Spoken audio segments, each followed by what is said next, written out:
Desde peces, aves, mamíferos, todos tenemos el sistema endocannabinoide. Por lo tanto, es un sistema muy antiguo, ¿no? Muy conservado. ¿Por qué? Como bien comentabas, el sistema endocannabinoide está muy conservado a lo largo de la evolución. Todos los vertebrados, de los peces hasta los mamíferos, tenemos receptores cannabinoides. Muchos invertebrados, con la excepción más notoria de los insectos, tienen también receptores cannabinoides, con lo cual es lógico pensar que esos receptores no están ahí para unir los compuestos activos de una planta con la cual la inmensa mayoría de todos estos seres vivos nunca ha tenido contacto. Además, estos receptores son muy anteriores a la aparición del género cannabis en la biosfera, en la Tierra. Este sistema endocannabinoide, por ejemplo, es un sistema implicado en aumentar la ingesta alimentaria. Aumenta el apetito, disminuye la saciedad, etc. El sistema endógeno también está implicado en el control del dolor, en atenuar el dolor, y por eso los cannabinoides son analgésicos.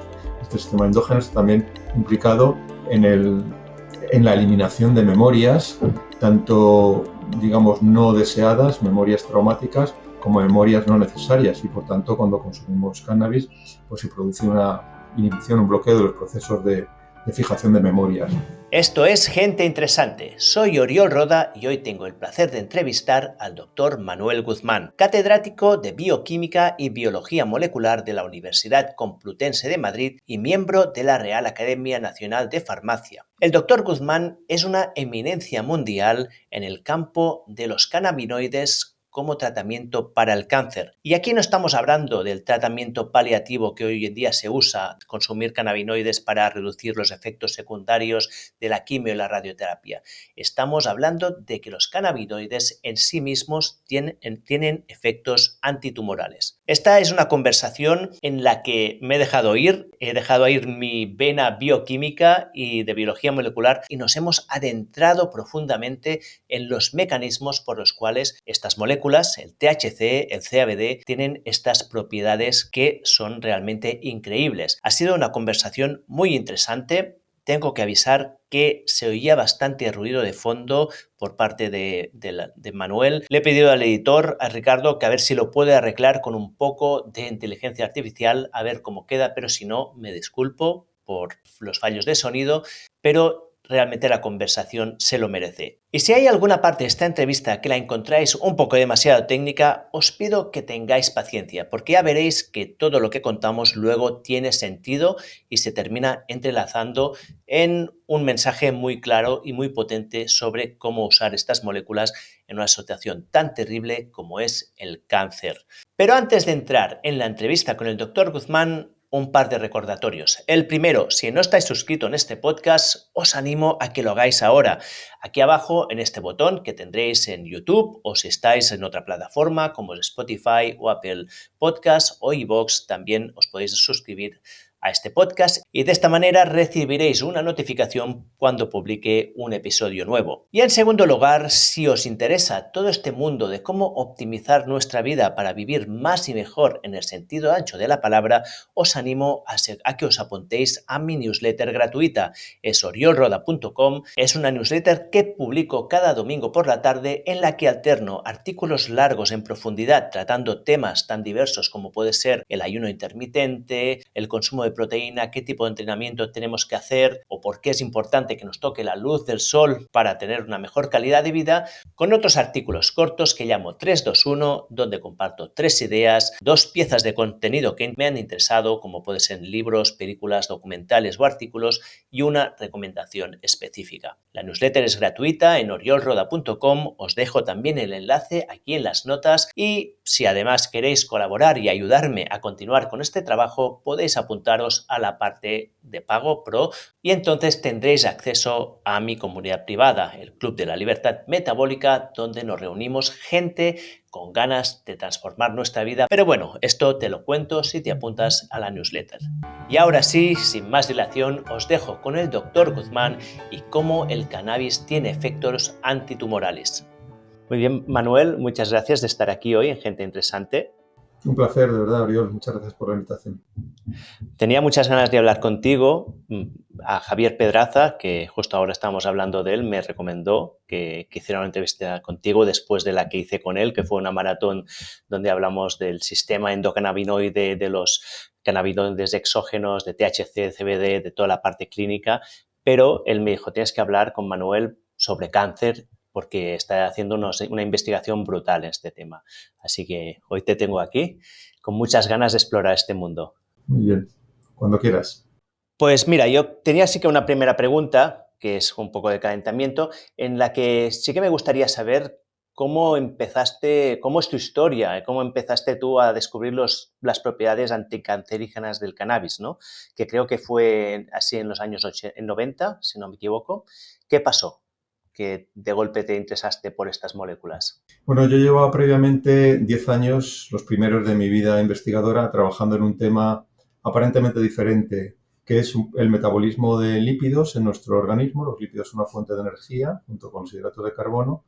Y yo estudié durante mi tesis y mi periodo postdoctoral en el extranjero diversos aspectos acerca de cómo el organismo metaboliza, utiliza los lípidos como fuente de energía.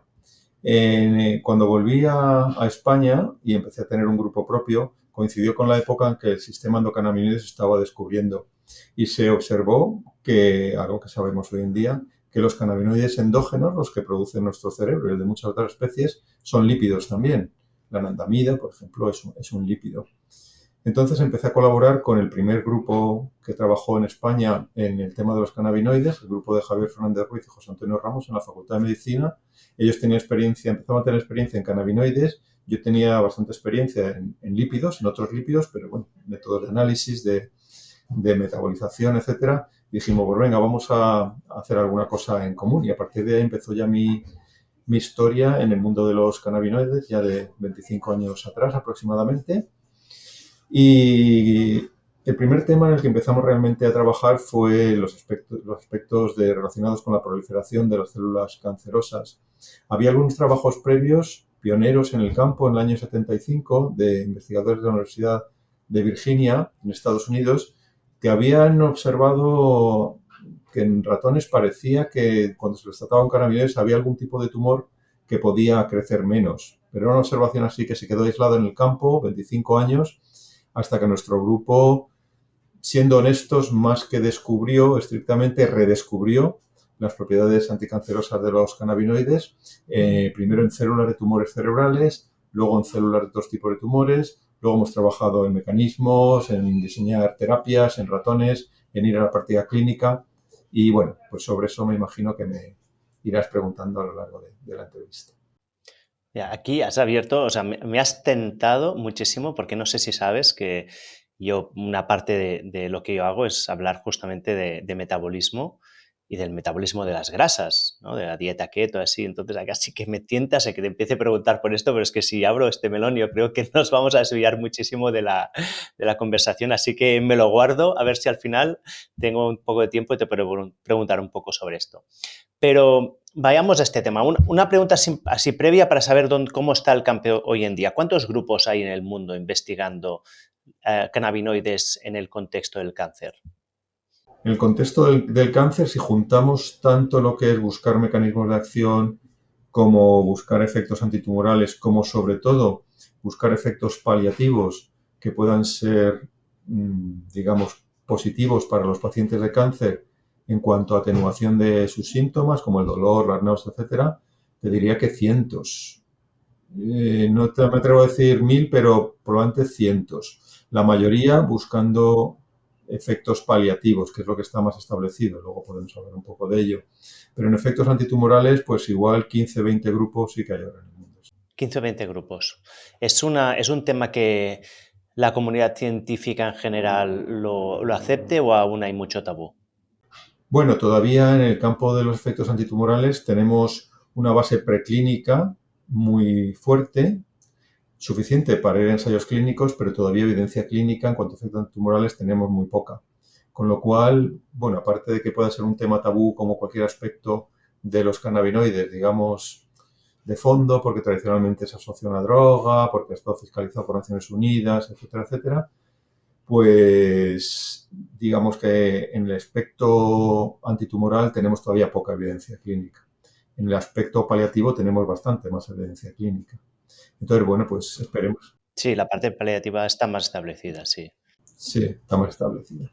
Con lo cual, bueno, pues a ver si con los ensayos que hay ahora en marcha, pues en los próximos años tenemos alguna, por lo menos pequeña respuesta ya a si los cannabinoides podrían ayudar a inhibir el crecimiento tumoral en algunos pacientes particulares. Vale, pues antes de entrar en esta parte más de cáncer, me gustaría que hiciéramos un poco repaso del sistema endocannabinoide. Aquí hago un apunte y es que ya he comentado que tuve una entrevista con el doctor Javier Pedraza en la que hicimos un repaso muy exhaustivo. Si alguien, ahora no vamos a hacer tanto repaso porque estaríamos una hora solo para esto. Si alguien tiene mucho interés, le recomiendo que escuche esa entrevista, pondré el enlace en las notas, porque allí entramos en muy detalle, pero sí que creo que sería interesante que volviéramos a hacer un pequeño repaso del sistema endocannabinoide. Hay un par de preguntas que a mí me salen que son muy interesantes y una es que todos los animales, o sea, todos los seres vivos prácticamente, o todos los, no todos los seres vivos, pero desde peces, aves, mamíferos, todos tenemos el sistema endocannabinoide. Por lo tanto, es un sistema muy antiguo, ¿no? Muy conservado. ¿Por qué? Como bien comentabas, el sistema endocannabinoide está muy conservado a lo largo de la evolución. Todos los vertebrados, de los peces hasta los mamíferos, tenemos receptores cannabinoides. Muchos invertebrados, con la excepción más notoria de los insectos, tienen también receptores cannabinoides, con lo cual es lógico pensar que esos receptores no están ahí para unir los compuestos activos de una planta, con la cual la inmensa mayoría de todos estos seres vivos nunca ha tenido contacto. Entonces, además, estos receptores son muy anteriores a la aparición del género cannabis en la biosfera, en la Tierra. Es muy probable que esos receptores tengan una función a través de la unión de moléculas cannabinoides endógenas en el control de un gran número de procesos biológicos que son precisamente los afectados cuando consumimos cannabis. Este sistema endocannabinoide, por ejemplo, es un sistema implicado en aumentar la ingesta alimentaria, aumenta el apetito, disminuye la saciedad, etc. Exactamente igual que pasa, por supuesto, cuando consumimos cannabis tenemos las manchis, esos arrebatos de búsqueda de comida. Este sistema endógeno también está implicado en el control del dolor, en atenuar el dolor, y por eso los cannabinoides son analgésicos. Este sistema endógeno está también implicado en la eliminación de memorias, tanto, digamos, no deseadas, memorias traumáticas, como memorias no necesarias. Y, por tanto, cuando consumimos cannabis, pues se produce una inhibición, un bloqueo de los procesos de fijación de memorias. Es decir, el THC del cannabis, el principio activo más relevante del cannabis, actúa en nuestro organismo no por arte de magia, sino uniéndose a unos receptores concretos que generalmente son activados por cannabinoides endógenos que produce nuestro organismo y, por supuesto, si un cannabinoide endógeno uniéndose a ese receptor lleva a cabo una respuesta X, pues el THC al unirse a ese receptor imitará esa respuesta X. Cualquier droga, cualquier fármaco que actúe en nuestro organismo no lo hace por arte de magia, sino que lo hace modulando, imitando o impidiendo la respuesta de moléculas endógenas. La nicotina actúa imitando a una molécula que tiene nuestro cerebro, que es la acetilcolina. Las benzodiazepinas actúan imitando la acción de una molécula que tiene nuestro cerebro, que es el GABA. Entonces, el THC no hace otra cosa más que imitar la acción de los endocannabinoides. Vale, pues hablemos un poco de endocannabinoides y de sus receptores. Ya has mencionado bastantes de sus funciones. A mí Javier también me dijo que estaba implicado en la inflamación, estado de ánimo, sueño, o sea, estaba implicado en casi todo. Era una cosa que era pervasiva en casi todos los sistemas corporales, ¿no? Empecemos, cuéntame qué es la anandamida y también sus receptores, el CBD1 y el CB1 y el CB2. Sí, la anandamida es uno de los dos cannabinoides endógenos que tenemos en nuestro cerebro. Puede haber más, pero desde luego de los que se han propuesto, todo el resto ha caído, excepto la anandamida y el 2-araquidonilglicerol, que tiene un nombre menos fashion, pero que es tan importante o más que la anandamida en algunos procesos de nuestro... ¿Cómo se llama el otro? 2-araquidonilglicerol. Y generalmente lo abreviamos como 2-AG, 2-araquidonilglicerol. No tiene un nombre tan bonito como la anandamida. Un nombre... No, la anandamida es muy bonito, la verdad, sí. Está muy bien diseñado porque además anandamida, que literalmente es la amida de la felicidad, es porque tiene un enlace químico amida, que eso es totalmente objetivo e indudable, y denota que una de las funciones más relevantes que puede tener el sistema endocannabinoide y por tanto la anandamida de nuestro organismo es mantener un tono de felicidad, un tono de hedonismo, un tono de ganas de vivir, ¿no? Y eso concuerda pues con los efectos que normalmente tiene el consumo de cannabis, al menos en dosis moderadas y en dosis agudas, en consumidores no problemáticos, por supuesto. Y también los ensayos clínicos que se hicieron hace ya tiempo con un bloqueante de los receptores cannabinoides, el rimonabant, para prevenir la ingesta y para que los pacientes obesos pudieran adelgazar, pues eso iba parejo a efectos psiquiátricos no deseados bastante potentes, en el sentido contrario, porque, claro, porque ahí estamos bloqueando los receptores. Anedonia, falta de vitalidad, excitabilidad, ansiedad, insomnio, incluso tentativas de suicidio, algunas de ellas consumadas. Entonces sí, probablemente nuestros receptores cannabinoides estén ahí, entre otras cosas, para hacernos que tengamos ganas de vivir, ¿no? Y la anandamida se une tanto a los receptores CB1 como a los receptores CB2. Los receptores CB1 están sobre todo en el sistema nervioso central y controlan procesos como la ingesta, las náuseas y los vómitos, la memoria y aprendizaje, la conducta motora, etcétera, etcétera. Y los receptores CB2 están sobre todo en el sistema inmune y modulan la respuesta de las células inmunes a muy distintos tipos de estímulos. Y de hecho, uno de los efectos potenciales de los cannabinoides en terapia es su efecto antiinflamatorio, porque disminuyen la inflamación a través de la inmunidad innata. Vale, o sea, CB1 está el sistema nervioso, CB2 células inmunes. Esto me lo apunto porque luego cuando hablemos de cáncer, mi pregunta será también cómo actúa, ¿no? Pero bueno, entonces la anandamida es un modulador sináptico, ¿no? ¿Lo digo bien? Sí, exactamente. Cuenta un poco cómo sería su funcionamiento. Sí, nuestras neuronas se comunican entre sí por moléculas químicas. Nuestras neuronas están muy pegadas entre sí, pero no están en contacto físico. Los seres humanos nos podemos conectar por contacto físico, nos puede dar un abrazo, nos puede dar la mano, nos puede dar un beso, etcétera. Pero normalmente también nos comunicamos a distancia, nos comunicamos por palabras generalmente, ¿no?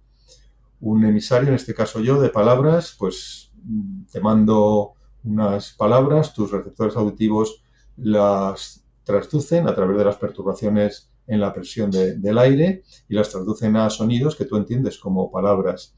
Entonces, las neuronas es igual, las neuronas se comunican por sustancias químicas entre ellas. Si una neurona quiere hablar, entre comillas, con la neurona cercana, pues manda una molécula química que se llama neurotransmisor y la molécula y la neurona receptora, pues a través de un receptor de una molécula concreta, la reconoce y ya eso hace que esa neurona cambie en algo, se active o se inhiba o module alguna señal, etcétera, etcétera. Pues exactamente igual que nuestras palabras, las neuronas tienen moléculas químicas por las cuales se comunican. Y una de ellas es la anandamida y el 2-AG, son los endocannabinoides. Hay neuronas que producen ante determinados estímulos, producen cannabinoides, esos cannabinoides se unen a sus receptores en otras neuronas y eso hace que algunos procesos se activen o se inhiban. Por ejemplo, vamos a activar la respuesta antiinflamatoria o la respuesta analgésica, o vamos a impedir el movimiento, o vamos a impedir la fijación de memorias, etcétera, etcétera. Entonces, pues igual que yo te mando palabras y tú las entiendes con tus receptores auditivos, las neuronas mandan palabras, mandan moléculas químicas a otras neuronas que entienden, que captan, que reciben a través de sus receptores específicos. Hace, por supuesto, que cambie su funcionalidad. Vale, aquí ya se me presenta una duda inicial, que es que estamos hablando de las estancias sinápticas que son súper pequeñas, por lo tanto estamos hablando de algo muy local en el sistema nervioso. Además, tengo entendido que la anandamida no se almacena en el cuerpo, o sea, tal como se usa es destruida o es metabolizada. Entonces, no me cuadra esto con que tenga un efecto sistémico, ¿no? ¿Cómo puede ser y qué moléculas están implicadas aquí? A ver, el efecto sistémico de la anandamida se basa esencialmente en su efecto sobre el sistema nervioso central. Y obviamente el sistema nervioso central es el que manda órdenes a todo el organismo. Entonces, primariamente la anandamida y el 2-AG actúan en el sistema nervioso central y de esa manera nuestro organismo es modulado en cuanto a muchas funciones por esos endocannabinoides. La anandamida y el 2-AG también se producen en localizaciones periféricas directamente. Hay producción de anandamida y 2-AG en muchas zonas del sistema inmune, por ejemplo en los ganglios linfáticos, en el timo, en el bazo, y ahí controlan localmente la respuesta inmune. Hay producción también de anandamida y 2-AG, por ejemplo en el hígado, y ahí controlan pues, la funcionalidad y el metabolismo hepático. ¿Qué células las producen? En el hígado no está claro, pero es probable que lo produzcan en parte los hepatocitos y en parte células inflamatorias locales, que serían las células de Kupffer, que son como macrófagos residentes en el hígado. También hay producción local de anandamida en la piel, y eso puede modular también aspectos de funcionamiento digamos, de este órgano en nuestro organismo. También existe en el tracto cardiovascular y, por tanto, el tono vascular, por ejemplo, se puede controlar también por producción local de anandamida y 2-AG en esas zonas. Entonces, tenemos como dos vías principales, dos targets, dos blancos principales de acción, grosso modo, digamos, de los endocannabinoides. Uno, el principal, es el sistema nervioso central, que indirectamente, lógicamente, influye en el resto del organismo, y otras en localizaciones puntuales también de los. Vale, por lo tanto, los endocannabinoides jugarían un rol como moduladores sinápticos, pero también tienen un rol sistémico de regulación de la actividad en otros tejidos, ¿no? Sí, exactamente, pero también tampoco podemos olvidar que esos efectos sistémicos en parte es por un rol sináptico, no por sinapsis en nuestro sistema nervioso central entre dos neuronas, sino por sinapsis entre una neurona y otro tipo de célula. Por ejemplo, entre una neurona y una célula muscular, entre una neurona y una célula del tracto digestivo o del tracto respiratorio. Por ejemplo, la producción de acetilcolina, la producción de noradrenalina en muchas terminales periféricas que inervan nuestros órganos, nuestros vasos sanguíneos, etcétera, etcétera. Ese proceso se ve modulado por la producción local de anandamida o de 2-AG. Entonces, te diría que tanto en sinapsis neurona-neurona como en sinapsis neurona-órgano, como en comunicación órgano-órgano, digamos, ¿no? Dentro del órgano por células no nerviosas. Vale, y en este caso, o sea, lo que sería el sistema nervioso central se regularía esencialmente por el CB1 y en el sistema periférico es CB2. Bueno, CB1 y CB2. En las neuronas periféricas CB1 y en los órganos donde no hay neuronas o en la comunicación media por cannabinoides donde no intervienen las neuronas, tanto CB1 como CB2. CB1 está muchísimo más expresado que CB2 en nuestro organismo y CB2 se restringe esencialmente al sistema inmune y, bueno, luego en situaciones particulares reaparece CB2, como en las células tumorales, por ejemplo, que de repente pues, aparecen cantidades grandes de CB2. Un poquito de bioquímica aquí. El receptor CB1, ¿qué hace? O sea, si la anandamida se une al receptor CB1, que supongo que está en la superficie, este se internaliza, ¿y qué hace? Sí, el receptor CB1, como la inmensa mayoría, no todos, pero la inmensa mayoría de nuestros receptores, está situado en donde la célula recibe la información, que es la membrana, y de ahí estos receptores de membrana pues reciben la información de la dopamina, la información de la serotonina, la información de la insulina, la información del glucagón, la información de la acetilcolina, la información de los cannabinoides. Y una vez el receptor capta que la anandamida o el 2-AG se ha unido, el receptor CB1 y el receptor CB2 mandan, que produce un cambio de forma, de geometría, un cambio de conformación del receptor dentro de la célula y eso manda una señal química dentro de la célula por cambio en la actividad de distintas proteínas, etcétera, para avisar a la célula de que el cannabinoide se ha unido y, por tanto, si se trata de una neurona, pues si es un circuito de la ingesta, pues aumentar la ingesta. Si es un circuito del dolor, pues inhibir el dolor. Si es un circuito de la memoria, pues impedir la memoria, etcétera. Vale. Creo que más o menos hay algo más que creas que sea interesante mencionar del sistema endógeno. Lo digo porque ahora vamos a entrar en cáncer y esto es para poner un poco de contexto sobre lo que vamos a hablar a continuación. Bueno, que todo esto que comentamos en dos palabras es extraordinariamente complejo a nivel cerebral. Nuestro cerebro tiene 100.000 millones de neuronas que tienen en las zonas de máxima integración hasta 200.000 sinapsis, 200.000 contactos con neuronas vecinas. En nuestras neuronas 200.000. en el córtex prefrontal se calcula que hasta 200.000 contactos, cada neurona con 200.000 neuronas vecinas. Con lo cual podéis imaginar el grado de complejidad que tiene esto. Nuestras neuronas van cambiando constantemente, nuestra producción de cannabinoides va cambiando constantemente, nuestra actividad de CB1 va cambiando constantemente. Es decir, es un proceso absolutamente dinámico que cambia en cada minuto prácticamente de nuestra vida y que hace que también cada persona responda. Hoy en día somos 8.000 millones de personas en el mundo, básicamente, pues cada uno tenga nuestro sistema cannabinoide con nuestro funcionamiento más o menos activo en unas determinadas zonas, en unas determinadas horas del día, en unos determinados procesos, etcétera, etcétera. Entonces es un proceso súper complicado desde el punto de vista molecular. Todas las proteínas y moléculas de otro tipo que están implicados desde que se produce la anandamida hasta que la anandamida se une al receptor, toda la respuesta en cada parte del cerebro, y eso hace que, bueno, que sea un proceso maravilloso, todavía poco comprendido en algunos detalles moleculares, pero que, bueno, que nos va a tener entretenidos a muchos investigadores durante muchos años. Pues hemos dado una pequeña pincelada al sistema endocannabinoide, Luego tenemos los cannabinoides exógenos, que los dos más famosos es el THC y el CBD, ¿no? Hay una primera pregunta aquí que es muy genérica, que es ¿cómo es que hay una sola planta que tenga este tipo de moléculas y por qué las tiene? ¿Se sabe un poco? Sí. Bueno, de momento el THC y el CBD son los más conocidos, son los más abundantes en las plantas tanto silvestres como las cultivadas. No quiere decir que a lo mejor haya otros que puedan ser también importantes desde el punto de vista de aplicación farmacológica a humanos. A ver, el metabolismo secundario de los vegetales es extraordinariamente complejo. Hoy en día existen sobre la Tierra aproximadamente 300.000 especies de plantas superiores, de plantas verdes, vasculares, y conocemos la química de muy pocas, de como mucho el 1% de ellas. Entonces, cuando sigamos analizando a nivel químico detallado todas estas especies vegetales, seguro que nos encontramos con sorpresas y con muchísimos productos de interés farmacológico para los seres humanos. Las plantas no tienen conciencia, obviamente, igual que tampoco nuestras células lo tienen. Nosotros podemos tenerla por nuestro sistema nervioso central, pero nuestras células, nuestros tejidos, igual que las plantas, funcionan de manera mecanicista y sin ningún tipo de conciencia, digamos, teleológica, ¿no? Las plantas producen muchas moléculas muy variadas, más que los animales, porque son seres vivos que tienen muchas carencias, por decirlo así, en cuanto a su funcionamiento, su homeostasis. Las plantas, por ejemplo, no se pueden mover.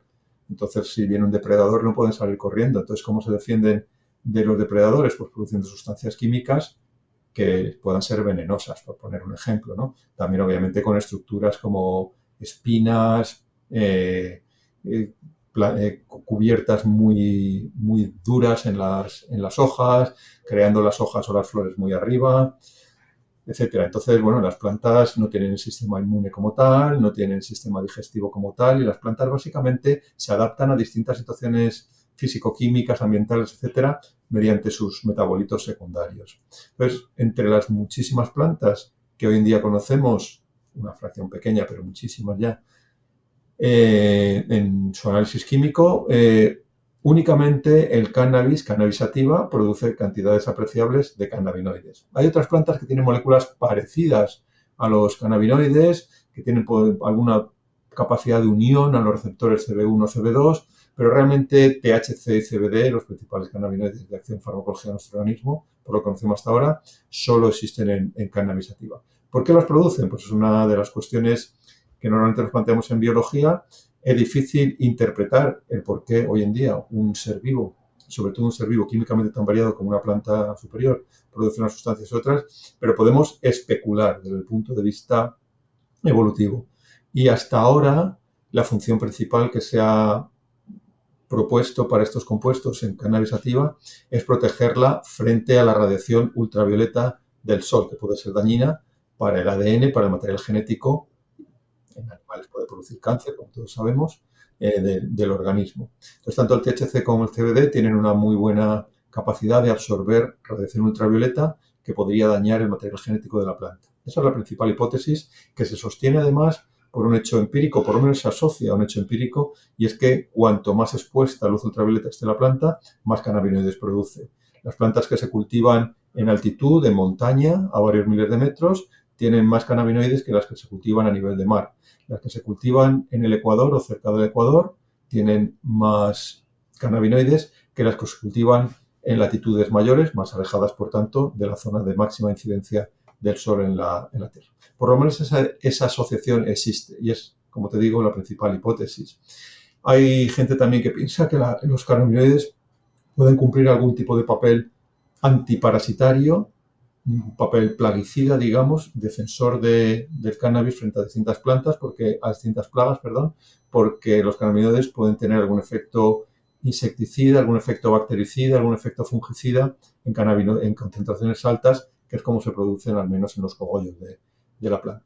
Pero la hipótesis más mantenida hasta ahora es que la planta los produce para defenderse de los efectos dañinos de la radiación ultravioleta. O sea, aquí mi vena de emprendedor me dice cómo es que no hay gente haciendo cremas solares de CBD o haciendo productos insecticidas para agricultura ecológica también basada en CBD. Sí, podría ser de luego una línea de futuro, pero con todas las restricciones que existen hoy en día a nivel mundial para cultivarlo, plantas, es más fácil tirar por otro camino, ¿no? Pero sí, sí, sería por supuesto una vía de estudio. Y lo es, lo está siendo. Y lo es. Bueno, pues mira, temas interesantes aquí. Pues va, entremos en cáncer, propiamente dicho, que es tu especialidad, ¿no? ¿Me podrías contar un poco de manera accesible, para empezar, luego ya te iré preguntando para profundizar un poco más, cuáles son los principales mecanismos por los cuales los cannabinoides pueden inhibir el crecimiento de una célula cancerosa? Sí, los cannabinoides pueden impedir el crecimiento de una célula tumoral por varios mecanismos. Las células tumorales se expresan en su superficie, prácticamente en todos los tumores que hemos analizado, cantidades razonablemente altas de CB1 y o de CB2. Por tanto, tienen los blancos moleculares sobre los cuales los cannabinoides pueden actuar. Y una vez se unen estas células, ¿Y por qué? Déjame que te interrumpa. ¿Cómo es que expresan estos receptores? bueno, las células del organismo expresan receptores cannabinoides en su gran mayoría. ¿Por qué no lo van a expresar las células del cáncer? Normalmente las células de cáncer expresan el tipo de receptor cannabinoide CB1, CB2 más parecido a la célula de origen, digamos, una célula de cáncer de piel, puesto que en la piel, en los queratinocitos hay sobre todo CB1, pues expresa sobre todo CB1. Una célula de un glioblastoma, puesto que en los progenitores neurales que habitan en el cerebro hay sobre todo CB1, pues cuando estos progenitores se transforman para una célula tumoral, expresan sobre todo CB1, que también aparece CB2 en células de cáncer hepático, donde mayoritariamente hay CB1 en los hepatocitos, pues las células de hepatoma expresan sobre todo CB1. En las células linfoides, donde existe sobre todo CB2, pues en las células tumorales correspondientes, en las células de linfoma pues, o de leucemia, pues se expresa sobre todo CB2. Digamos que no es extraño que la célula cancerosa retenga la expresión de receptor cannabinoide como de muchas otras proteínas procedentes de su origen biológico, ¿no? Otra cosa es que luego en el proceso de transformación. ¿Pero lo expresa en mayor cantidad que la célula sana o no? Bueno, eso depende del tipo de tumor. Lo que sí que de forma general podemos establecer es que los receptores CB2 se expresan mayoritariamente en las células tumorales más malignas frente a las células menos malignas y frente a las células primarias de origen, digamos. O sea, el CB2 se expresa en tumores más malignos, o sea, más avanzados.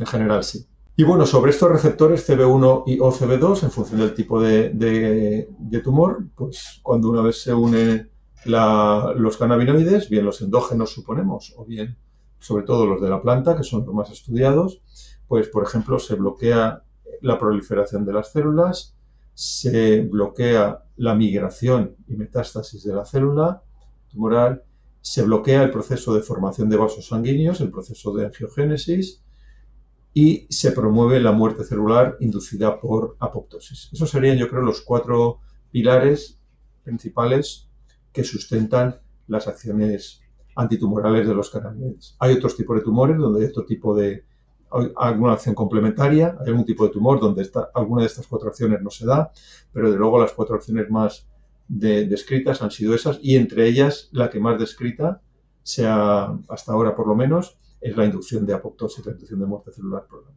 Induce apoptosis, ¿qué ruta activa? Eso varía mucho en cada tipo de célula, pero en general la ocupación de receptores cannabinoides produce un daño en uno de los orgánulos más relevantes que tiene nuestra célula, que es el retículo endoplásmico. Eso a su vez produce una activación de una vía de autodegradación de la célula, que es la autofagia, y eso conduce finalmente a la ejecución de la apoptosis por activación de distintas enzimas hidrolíticas que rompen los componentes de la célula. La proautofagia. Curioso, ¿eh? Mira, sí. Sí, la autofagia tiene un papel también defensivo y biológicamente eh, facilitador de procesos protectores en nuestro organismo normal, pero en las células tumorales muchas veces la autofagia, en vez de ser una autofagia protectora, es una autofagia cuando se produce con una intensidad muy alta que acaba produciendo la muerte. Sí, bueno, de hecho, la autofagia en sí, ¿no? Elimina células senescentes y es un mecanismo de eliminación de células defectuosas, ¿no? De limpieza de nuestro organismo. Sí. ¿Por qué este mecanismo no se activa en células normales? Esa es una pregunta también que no tenemos una respuesta absolutamente clara desde el punto de vista molecular, pero no sabemos, digamos, el por qué primario, pero sabemos algunos qués. En las células tumorales existe una distinta sensibilidad para disparar procesos de muerte frente a cannabinoides con respecto a una célula normal, y entre ellos, como os he comentado anteriormente, una de las acciones primarias que conduce a la muerte celular por cannabinoides en tumores es la inducción de lo que se llama estrés del retículo endoplásmico, un daño en este orgánulo que juega un papel crucial en la producción de proteínas, en el plegamiento de las proteínas, en el control de calidad de estas proteínas. Y cuando la célula ve comprometida de alguna manera la función del retículo endoplásmico, normalmente intenta detener el crecimiento de esta célula porque es pernicioso para esa célula, para que no se extienda el resto del tejido, e induce la apoptosis de estas células. Entonces, lo primero que vemos en las células tumorales por cannabinoides es una inducción de estrés, de alteración del retículo endoplásmico, que no se observa en las células normales, cuando se exponen a las mismas cantidades de cannabinoides. El por qué puede ser porque los cannabinoides tienen la capacidad de modular la composición lipídica de las cisternas de las vesículas del retículo endoplásmico, y lo hacen con mucho más notoriedad en células tumorales que no tumorales. Y en concreto, elevando unos componentes lipídicos minoritarios que se llaman esfingolípidos, y entre ellos uno que se llama ceramida, que aumentan sus niveles de forma muy brusca cuando tratamos una célula tumoral con cannabinoides, pero no cuando tratamos una célula normal con cannabinoides. Y esta acumulación de esfingolípidos, en concreto de ceramida, es lo que sabemos que es el trigger, es el disparo para la inducción de estrés de retículo, autofagia y apoptosis. Ahora, ¿cuáles son las moléculas concretas que están implicadas en una célula tumoral y no en una normal? En la producción de ceramida todavía estamos investigando, porque no es tan obvio. Tenemos algunas hipótesis, pero todavía no tenemos cuadrado todo el esquema. O sea, a ver si lo entiendo bien. O sea, los cannabinoides inducen se inducen una modificación del perfil lipídico de un organelo, que es el retículo endoplasmático, y esta modificación dispara procesos de muerte celular, ¿no? Más o menos sería esta la idea. Exactamente. Eso en una célula tumoral, pero no sabemos por qué no lo hace en una célula no tumoral. ¿Por qué no se acumulan esos esfingolípidos concretos en el retículo endoplásmico y por tanto no se distorsiona la funcionalidad del retículo endoplásmico y por tanto no se dispara la respuesta de muerte? En realidad, cuando digo sí y no, siendo preciso desde el punto de vista farmacológico, es como he dicho antes, a las mismas concentraciones. Si uno eleva enormemente la concentración de cannabinoide a la que expone a una célula normal, acaba induciendo esa respuesta, pero a dosis muchísimo más altas, tiene una selectividad de dosis muy clara. ¿Sí? Claro, pero bueno, en biología todo tiene una forma de U, ¿no? Entonces es una cuestión dosis dependiente, ¿no? Todo es cuantitativo, no solo cualitativo. Exacto. No, yo te decía esta pregunta porque, o sea, la parte que a mí no entiendo mucho, ¿no? Es que si es un proceso fisiológico de regulación de ciclo celular, de muerte celular programada, las células cancerosas normalmente tienen estas rutas pues, alteradas, ¿no? Desde P53 o RAS. Y entonces que esto continúa actuando, o sea, que los cannabinoides actúen sobre las células cancerosas, pero no sobre las normales, es sorprendente, ¿no? Porque no es como un citotóxico, que lo que está matando es todo lo que se reproduce mucho, ¿no? Como la quimioterapia o la radioterapia, que mata por lo que se reproduce. En este caso es un proceso más sistémico, ¿no? Y esto es lo que me sorprende, ¿no? Que actúe sobre las células cancerosas, que en principio han perdido esta regulación, y no sobre las células normales, que sí que están aún reguladas. Sí, eso es una cuestión, como comentábamos, que es todavía misteriosa, este efecto que a veces llamamos yin-yang, ¿no? De los cannabinoides, de inducir la muerte celular en células de cáncer y no inducirla, incluso proteger a las células no tumorales, como las neuronas o como las células de glía en nuestro sistema nervioso, de estímulos tóxicos. Ya te digo que una de las razones principales parece ser la capacidad que tienen los cannabinoides de inducir esa acumulación de lípidos minoritarios raros en el retículo endoplásmico, que no la tiene en una célula normal, mejor dicho, que solo se produce en células normales a concentraciones muy altas y que a concentraciones bajas ya se produce de forma muy notoria en células tumorales, pero de hecho la cuestión más general sería por qué una célula tumoral tiene más sensibilidad a la acumulación de esos lípidos. Parece realmente un efecto que a veces llamamos yin-yang, ¿no? De cómo los cannabinoides inducen la muerte en células tumorales y no en células no tumorales. O dicho de otra manera, ¿por qué las células tumorales son sensibles a esa acción de los cannabinoides y las células no tumorales no? Incluso en células tumorales observamos a veces procesos no de citotoxicidad, sino de citoprotección, como en nuestro sistema nervioso, que los cannabinoides, al menos en determinadas ventanas terapéuticas, pueden proteger a nuestras neuronas de estímulos dañinos como el estrés oxidativo, la citotoxicidad, la neuroinflamación, etcétera.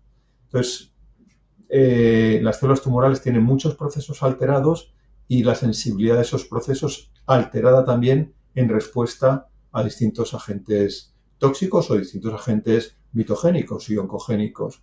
Y uno de ellos parece ser este proceso de disturbación, de alteración de la funcionalidad del retículo endoplásmico. ¿Por qué se produce eso? No lo sabemos todavía, pero es una vía, lógicamente, de investigación en nuestro laboratorio y esperamos tener respuestas en breve. Aquí una de las primeras preguntas que te hacía, que vuelvo a ella, es si una de las posibles explicaciones sería si fueran más sensibles porque tienen más receptores, ¿no? Si se expresara más el CB1 o CB2, serían más sensibles. Sí, esa es la primera hipótesis que nos planteamos y en general no vimos grandes cambios. Hay una aparición de CB2, pero hay muchos tumores que mantienen niveles de CB1 y que mantienen respuesta. De hecho, las células tumorales, cuando tú le echas un cannabinoide, aunque solo expresen CB1, producen una respuesta a corto plazo que denota que los receptores existen y que los receptores se acoplan por lo menos a sus moléculas más próximas y de acción más inmediata. Por ejemplo, el CB1 cambia normalmente en una neurona, en una zona normal, los flujos de calcio, cambia los niveles de algunos mensajeros, el AMP cíclico, por poner un ejemplo, y una célula tumoral, si le echas cannabinoides, los receptores existen y son funcionales también para hacer eso. Ahora bien, hay algo en la señalización a medio plazo de esos receptores, en la desensibilización de esos receptores, en su actividad dentro de la célula, que es especial de células tumorales y que todavía no tenemos determinado. Pero lo que es la presencia de receptores y su acoplamiento a los, digamos, efectores más primarios, eso está presente tanto en una célula normal como en una célula tumoral. Ahora, ¿por qué diverge esa respuesta hacia la muerte? En primer lugar, hacia el daño del retículo endoplásmico todavía no lo sabemos. Vale, pues disculpa porque me he metido aquí muy técnico, pero es como de formación, porque yo también soy biólogo molecular Sí, y cuando se te nota, sí. entro en esto me empiezo a pensar, a ver qué puede ser, pero a lo mejor aquí hemos perdido a la mitad de la audiencia que dicen de qué están hablando, ¿no? Va, pues volvamos un poco más general. Dime qué tipos de tumores son más susceptibles a ser tratados por cannabinoides. Bueno, de nuevo quiero hacer la distinción entre efectos paliativos y efectos antitumorales. No, efectos antitumorales. Luego ya hablaremos de los paliativos, sí. Por eso vamos a eso. Y en ese terreno, pues yo todavía no me atrevería a decir nada en cuanto a cáncer humano, pero puedo especular, porque realmente la evidencia clínica todavía es pequeña. Por, digamos, la solidez de datos preclínicos en células, en modelos animales, etcétera, y en el caso del glioblastoma, ya adelanto, por también los primeros ensayos clínicos, yo diría que hay dos grandes tipos de tumores donde se ha trabajado mucho y donde yo creo que se podría ir a la clínica con mayores probabilidades de éxito, aunque sea un éxito parcial. Serían los tumores celulares malignos más agresivos, que son los glioblastomas, y los tumores de mama. Son los dos grandes tipos de cáncer en los que hemos trabajado más y en los que existe una mayor evidencia preclínica. Pero, por supuesto, no sabemos en la clínica. La Organización Mundial de la Salud acepta hoy en día aproximadamente 150 tipos de cánceres distintos desde el punto de vista anatomopatológico. Y hay cientos, si no quizá miles, de subtipos de cáncer en términos genéticos, moleculares, etc. Y probablemente cada enfermo o enferma tenga su cáncer individual. Con lo cual, bueno, yo te he dicho dos tipos de tumores. Bueno, el cáncer de mama tiene tres grandes subtipos, también bien reconocidos desde el punto de vista anatomopatológico y genético. Pero bueno, que estamos en el fondo trabajando con contemplando dos tipos de tumores. Uno relativamente poco frecuente como el glioblastoma, pero extraordinariamente agresivo, junto con los adenocarcinomas metastásicos de páncreas, pues el tipo de cáncer más agresivo, tipo de cáncer primario, y los tumores de mama, que son los tumores de mayor incidencia en uno de los dos géneros, que es el femenino, ¿no? Entonces, Bueno, en estos dos es donde existe más evidencia preclínica, lo cual no quiere decir que en el resto de los 150 no pueda haber luego éxito en humano, o que estos que tienen más evidencia preclínica, luego vayamos a la clínica y nos demos el bofetón, ¿no? Nos demos, tengamos el chasco de que no hay funcionamiento. Pero bueno, esos son los de evidencia preclínica. Si me atrevo a decir de los que hay algo de evidencia preclínica y por sus características podría ser exitoso, yo apostaría por los tumores de próstata. También los más abundantes con los colorectales en hombres, el cáncer de mama en mujeres. Y el cáncer de próstata tiene algunos componentes, como por ejemplo la importancia de la inflamación, el componente neuroendocrino de señalización por andrógenos, las mutaciones y alteraciones en algunas vías de señalización que son compartidas con acciones de los cannabinoides, acciones antiinflamatorias, acciones antiandrogénicas y efectos sobre estas vías de señalización que se ven alteradas. Entonces, si me si me dijeras, haz una apuesta, yo creo que próstata sería un nicho muy relevante. Qué interesante, ¿no? Porque a mí, así de entrada, me salían que, pues, un glioblastoma, pues claro, todo lo que sea relacionado con el cerebro, donde se expresa tanto CB1, pues tiene sentido, ¿no?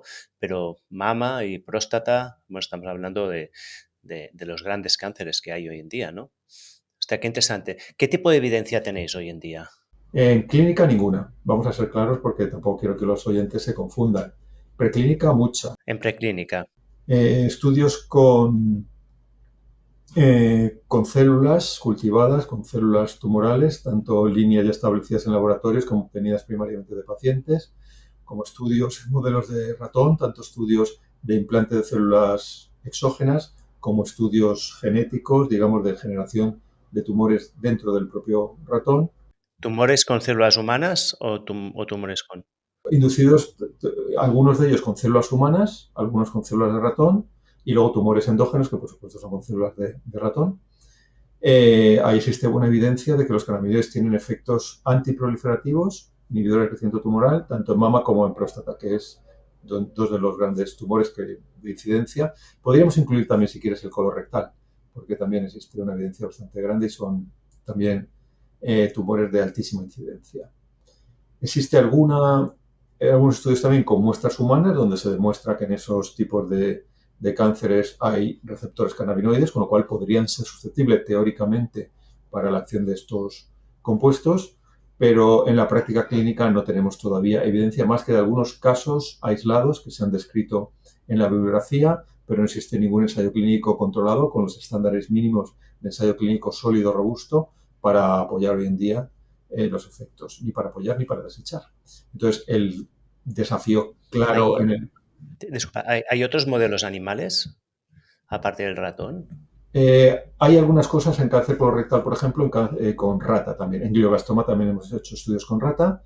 Y en cáncer colorectal existen algunos estudios también con rata de colitis, digamos, cronificada para generar por lo menos lesiones precancerosas. Pero de ratón y rata no hay ningún estudio intermedio en ninguno de esos tipos celulares hasta llegar a humanos. O sea, no hay estudios con cerdos, no hay estudios con perros, no hay estudios con otros modelos. Pero eso pasa con la inmensa mayoría de los estudios en cáncer, no de cannabinoides, sino cualquier otro compuesto, que del ratón y a veces complementariamente la rata se pasa ya directamente a humanos si hay buenas probabilidades de éxito o si hay mínimas probabilidades de éxito. Sí, estaba pensando en perros porque también sufren muchísimos cánceres y al ser pues un animal de compañía que tiene el mismo ambiente que el humano, ¿no? Sí que hay un cierto parecido en la incidencia y seguramente es más fácil hacer cosas con perros que con humanos y sobre todo con moléculas de este estilo, ¿no? Sí, pero también muy, muy complicado. También como los perros, como bien dice, la mayoría cuando se empiezan a hacer estudios en general de medicina veterinaria con cualquier tipo de compuestos, se empieza con mascotas, pero la variabilidad es enorme. Entonces, lo bueno de un ratón es que lo puedes mantener en condiciones estándar de laboratorio, que son una cepa, se supone que monogénica, bueno, tiene sus pequeñas mutaciones, variación individual, pero bueno, puedes estandarizar las condiciones. Pero trabajar con medicina veterinaria con mascotas tiene siempre el impedimento ese, sí. Pero bueno, que por supuesto es una vía súper atractiva, ¿no? Creo que estáis haciendo un ensayo clínico, ¿no? Que empezasteis a finales de 2023. Sí. Cuéntame un poco qué estás haciendo. Bueno, los estudios clínicos, por supuesto, como su nombre me indica, lo llevan a cabo los clínicos.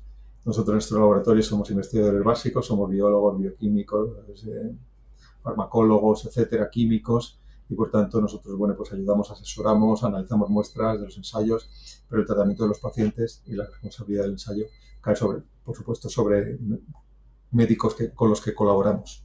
Para este ensayo clínico lo coordina un oncólogo del Hospital C de Octubre, que es Juan Sepúlveda. Bueno, con esta salvedad, lo que se está intentando ver es si en pacientes con glioblastoma de diagnóstico reciente, es decir, no en pacientes recidivados, sino en pacientes de diagnóstico primario, cuando un paciente se le diagnostica un glioblastoma, en primera línea, después del tratamiento quirúrgico, se les da a estos pacientes la quimio-radioterapia estándar. Bueno, pues en este ensayo estamos añadiendo una mezcla 1:1 de THC y CBD a esta radio y quimio estándar de primera línea. Y vamos a ver si los cannabinoides mejoran la respuesta a esta radio, a esta quimio, tal y como hemos visto en modelos animales, pues a ver qué pasa en pacientes. A veces los pacientes tardan más tiempo en que el tumor crezca, tardan más tiempo en que se genera recidiva, tienen mayor supervivencia global, supervivencia libre de enfermedad, etc. Vale, ¿cómo distinguís entre el efecto paliativo, o sea, el efecto que tienen los cannabinoides de paliar efectos secundarios de la quimio y la radio? Que esto no lo hemos comentado, ¿no? Pero esto es más extendido. Creo que casi todo el mundo sabe que, pues, la gente que que está con quimio o radio, pues tomando marihuana, pues tienen más hambre, no sienten tanto dolor. ¿Cómo podéis distinguir entre estos dos efectos? Digamos, las escalas, los parámetros que se miden para un tipo u otro de efectos son bien diferentes. Para la calidad de vida y para efectos paliativos, pues hay muchos test de calidad de vida, hay medidas, digamos, de dolor, hay medidas de ingesta, hay medidas de peso corporal, hay medidas de horas y calidad de sueño, hay medidas de ansiedad, de estrés, etcétera, etcétera. Y para los efectos antitumorales, obviamente, se va a medidas, en principio, más objetivas, como el crecimiento radiológico de un tumor, como la expresión de un marcador de malignidad, como, bueno, pues la progresión de la enfermedad en cuanto a estadios, etc. Entonces, en este caso, en el ensayo clínico se van a medir las dos cosas, respuestas de calidad de vida y respuestas antitumorales. O sea, el objetivo más novedoso son las respuestas antitumorales, porque ya existen muchos ensayos sobre calidad de vida, aunque no en este tipo concreto de pacientes de cáncer, pero bueno, muchos otros cánceres, pues ya se ha visto efectos analgésicos, efectos sobre náuseas y vómitos, efectos sobre problemas del sueño, etcétera. Entonces, aunque todo eso se va a medir en nuestro ensayo, pero obviamente lo más innovador para el campo es ver si en estos pacientes de glioblastoma de diagnóstico primario, si los cannabinoides añaden un efecto antitumoral más a la acción de la terapia estándar, que es la radio y la quimio. ¿Cuánta gente está en este estudio? 30 personas, 30 pacientes. 30 personas, vale. Si un grupo es relativamente pequeño, ¿no? Se tienen que ver diferencias importantes para que esto sea significativo. Sí, lo sabemos, pero bueno, es lo que tenemos y para un primer estudio, por la financiación y por la logística, pues parece una población suficiente para darnos al menos una respuesta, digamos, semi-cuantitativa a si los cannabinoides pueden o no tener algún efecto beneficioso en esta población. Ten en cuenta que los registros históricos son enormes porque hay muchísimos pacientes que ya se han sometido a este tipo de terapia. Por desgracia para los pacientes, la esperanza de vida de un glioblastoma es muy corta, son 14 meses aproximadamente, comparado con un cáncer de próstata, por ejemplo, que pueden ser 10-15 años.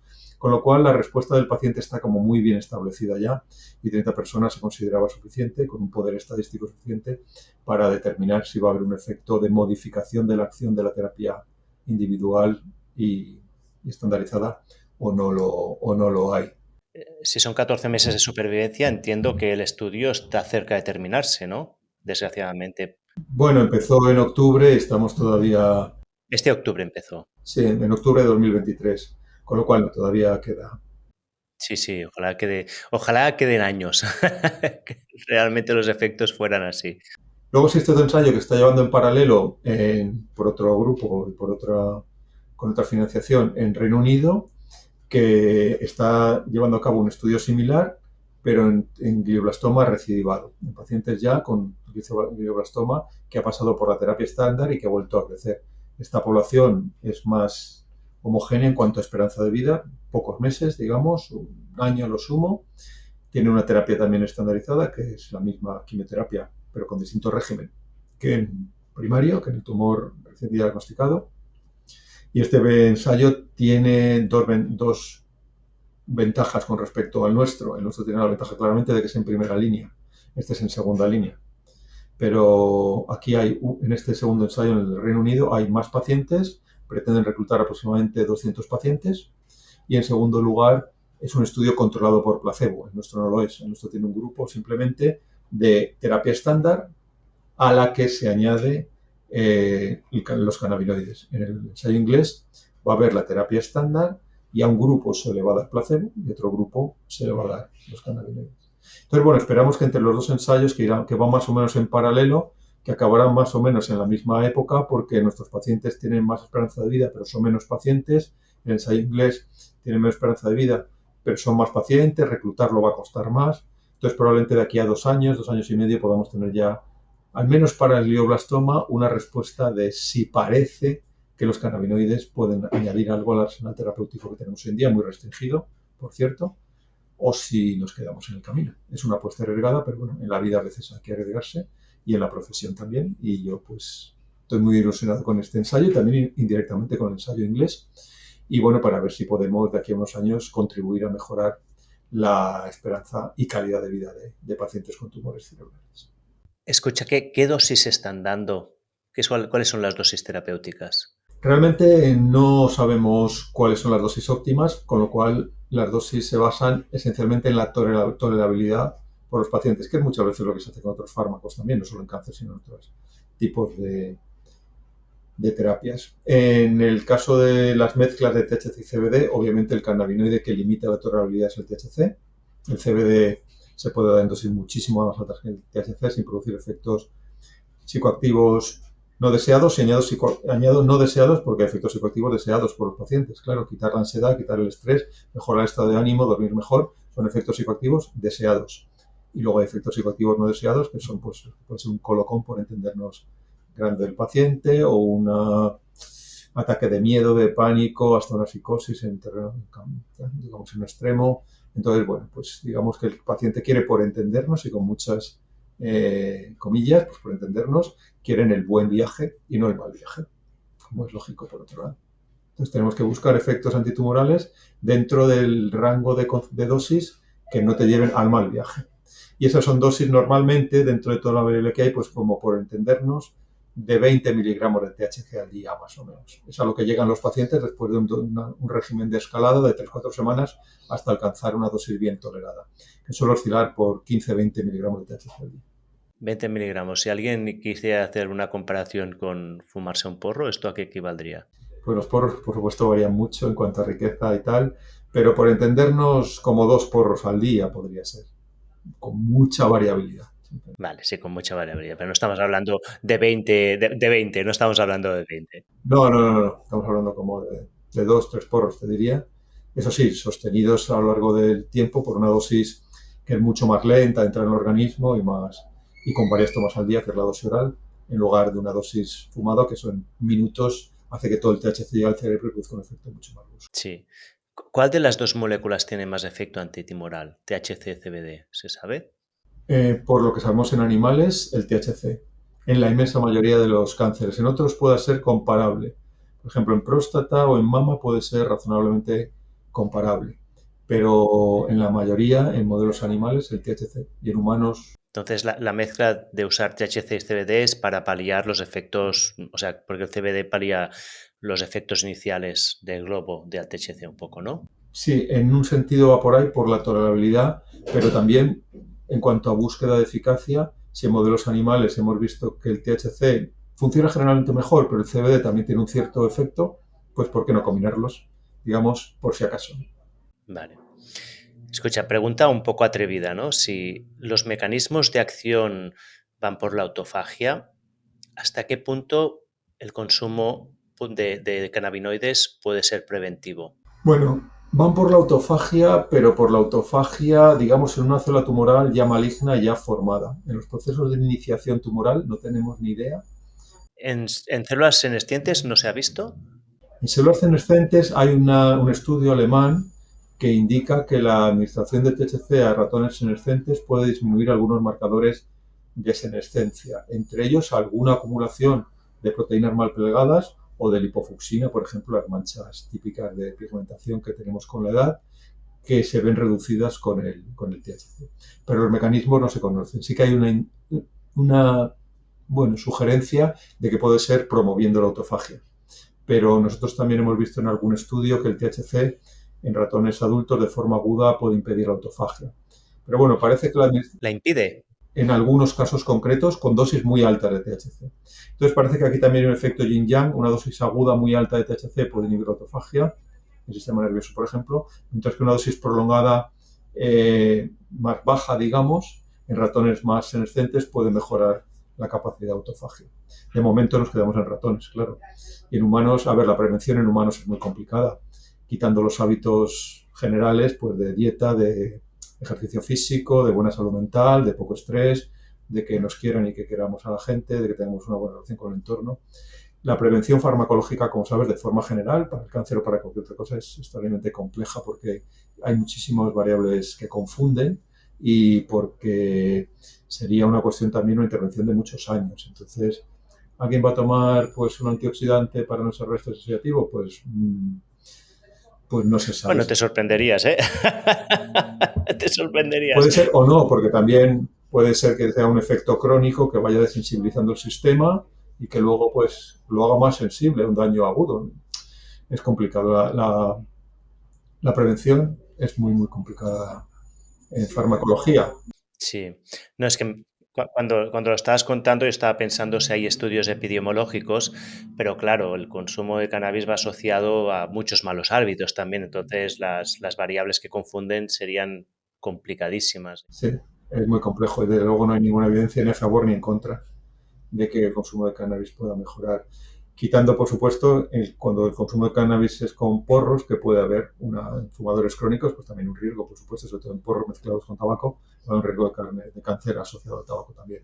Pero en principio no hay ninguna norma así bien establecida que el consumo de cannabis por vías seguras aumente o disminuya el riesgo de cáncer. Vale, no lo digo porque ahora sí que hay mucha gente que consume CBD de forma más constante, ¿no? Para mejorar la ansiedad o para dormir mejor.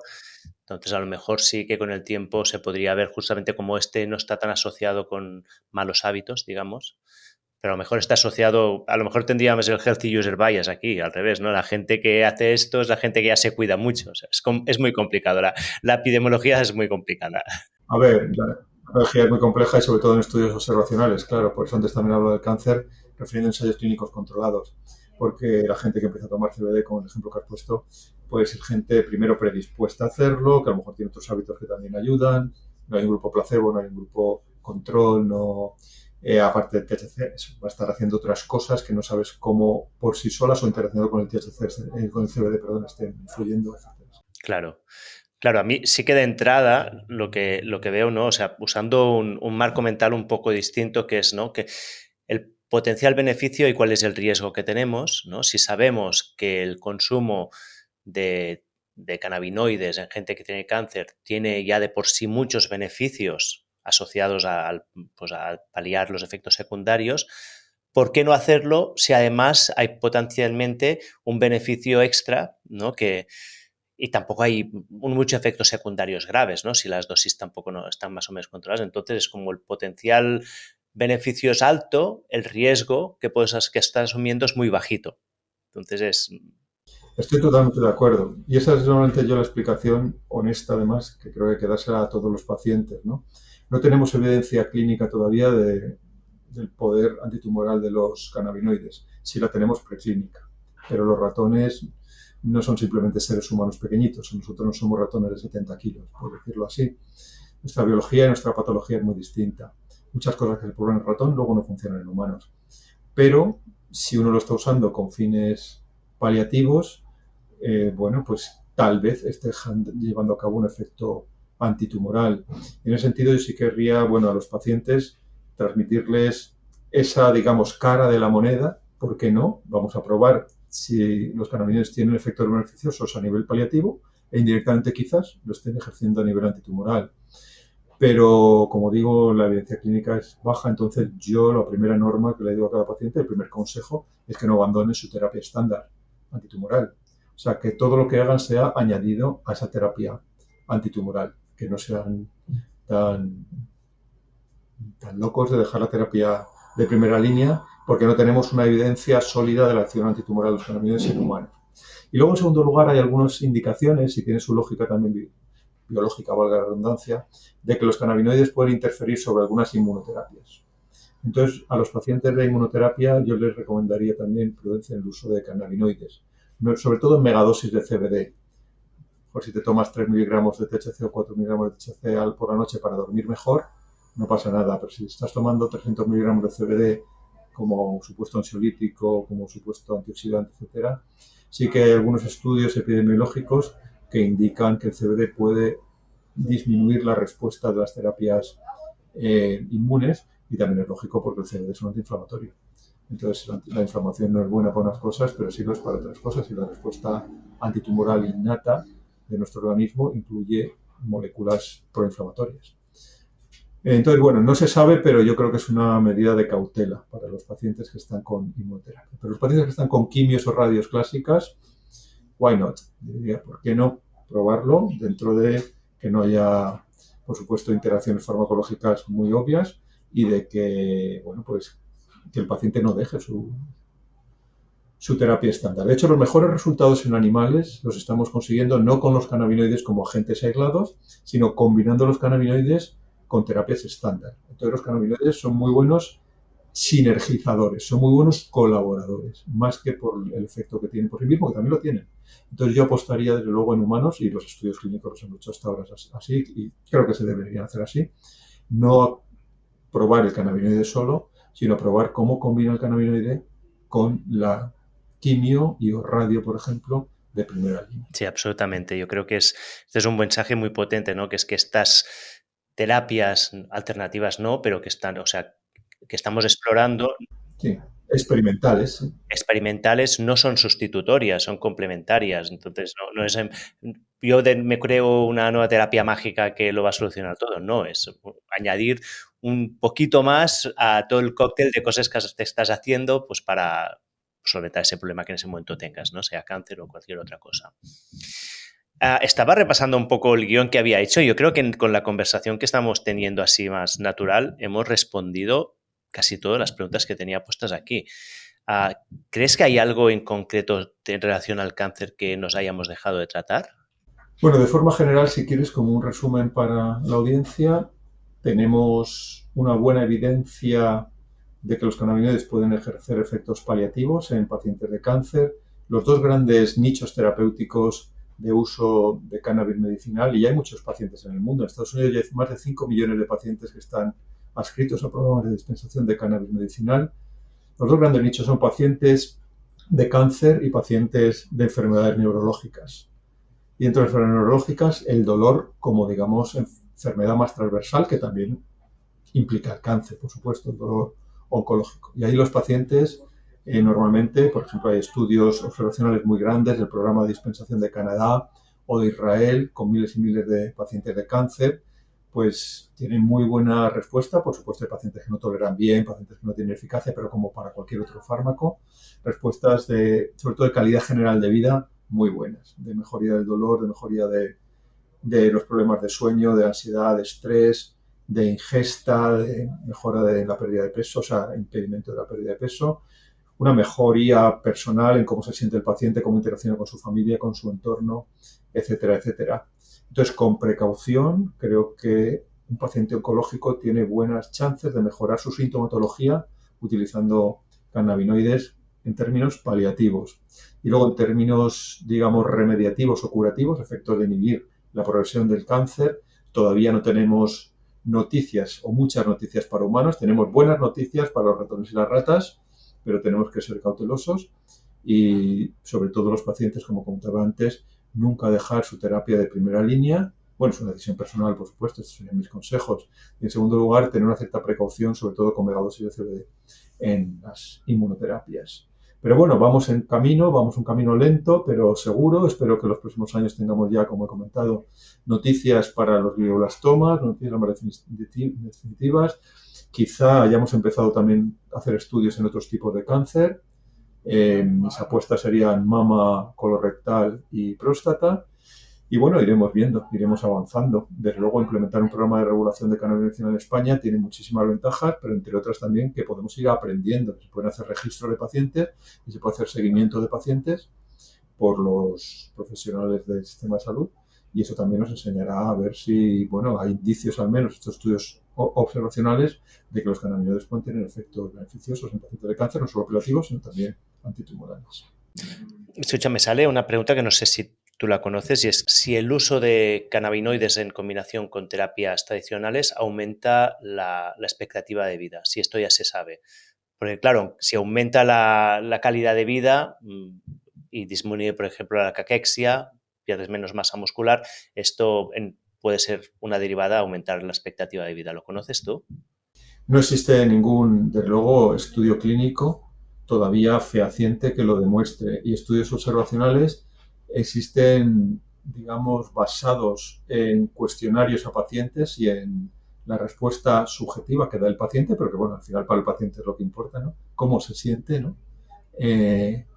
Pues sí que existen indicios de que los cannabinoides en pacientes que ya están tomando sus terapias de primera línea mejoren la calidad de vida. Pero la esperanza de vida todavía no lo sabemos.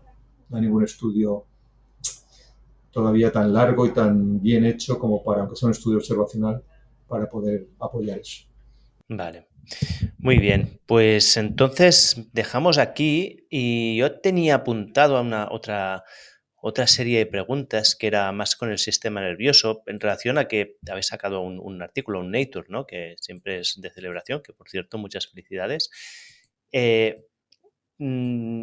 ¿Crees que hay algo interesante a mencionar aquí? O lo digo por si no quiero entrar en una conversación que estemos una hora más que nada porque tampoco tienes este tiempo tú.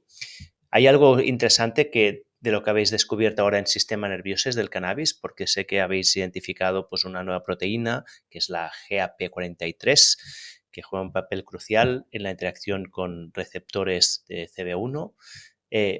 Un poco más a nivel general, sin entrar en bioquímica entera, ¿qué implicaciones tiene esto para el campo del cannabis que se ha descubierto? Bien, nuestro grupo ha trabajado mucho en cannabis y cáncer, pero también ha trabajado en otros tipos seguimos trabajando en otros tipos de líneas, ¿no? La cáncer quizá la más mediática, la más conocida, pues porque ya ha ido a ensayos clínicos y porque, bueno, es algo bastante sorprendente que unas moléculas del cannabis puedan tener ese tipo de efectos. Pero seguimos trabajando en otras líneas, tanto más como en el cáncer. Hemos llevado muchos estudios a cabo sobre el posible papel neuroprotector de los cannabinoides. Hemos llevado también muchos estudios a cabo sobre cómo los cannabinoides pueden regular la formación del cerebro y sobre todo la corteza cerebral, en el modelo del ratón y con algunos indicios que tenemos quizá en humanos. Y luego, en los últimos tiempos, hemos estado planteándonos la cuestión que es bien conocida en términos populares, de por qué los cannabinoides, por qué cada individuo responde de forma tan distinta a los cannabinoides, por qué hay tanta heterogeneidad de respuesta, tanto en efectos, digamos, del cannabis recreativo como en efectos terapéuticos del cannabis. Y también por qué los cannabinoides incluso pueden producir efectos opuestos, sobre todo dependientes de las dosis. Por ejemplo, dosis bajas de cannabinoides aumentan la ingesta, bajas normales, digamos, pero dosis muy altas pueden tener el efecto contrario. Dosis bajas de cannabinoides son anticonvulsivantes, pero dosis muy altas de THC pueden ser proconvulsivantes. Dosis bajas de THC, normalmente utilizadas por los usuarios, tanto medicinales como recreativos, son ansiolíticas, pero dosis muy altas pueden ser ansiogénicas. Dosis bajas de cannabinoides se emplean por los pacientes de cáncer, por algunos, para impedir náuseas y vómitos, pero dosis muy elevadas de cannabinoides pueden producir el efecto contrario. Este efecto tan notoriamente bifásico, ¿a qué se debe, no? Y sin llegar a esos extremos, porque hay pacientes o usuarios que responden de forma tan distinta. Desde el punto de vista molecular, nuestra hipótesis es que los receptores CB1, que están presentes en muchas zonas de nuestro organismo, sobre todo en muchas zonas de nuestro cerebro, controlando muchos procesos, pueden quizá pegarse por su parte interna a distintos tipos de proteínas proteínas que estén más expresadas en un circuito del dolor, proteínas que estén más expresadas en un circuito de la ingesta, proteínas que estén más expresadas en un tipo de neurona u otro tipo de neurona. Y en estos últimos años hemos trabajado muchísimo en eso. Es una investigación más básica de momento, pero que también nos puede dar pistas de cara a la clínica en el futuro. Y una de las proteínas que hemos encontrado es esta que dice el GAP43, que es una proteína que ya se conocía que existía, pero nadie tenía ni idea de cuáles eran sus efectos sobre la señalización cannabinoide. Esta proteína está muy presente en una zona de nuestro cerebro, que es el hipocampo, que controla la excitabilidad neuronal y, en términos patológicos, que es responsable, cuando se desregula, de las epilepsias, mayoritariamente responsable Y la memoria, ¿no? de las convulsiones, también de la memoria, pero sobre todo hemos estudiado de momento esta proteína concreta que me dices en términos de epilepsia. Ahora te voy a contar un poquito sobre otra, de la memoria. Entonces hemos visto que en los circuitos de epilepsia del hipocampo de ratón existe una gran cantidad de esta proteína que es capaz además de pegarse a CB1, de unirse físicamente a CB1. CB1 en esos circuitos existe ya evidencia, de hecho, bueno, pues hay estudios clínicos y demás, el efecto antiepiléptico, al menos con el CBD, está bien establecido, que pues en esos circuitos donde CB1 inhibe la epilepsia, esta proteína al pegarse a CB1 impide la acción de CB1. Es decir, cuando hay mucho GAP43 pegado a CB1, ese ratón es mucho más sensible a convulsiones. Y cuando retiramos GAP43 de CB1, en esa célula, pues vemos que el receptor CB1 vuelve a tener sus propiedades antiepilépticas.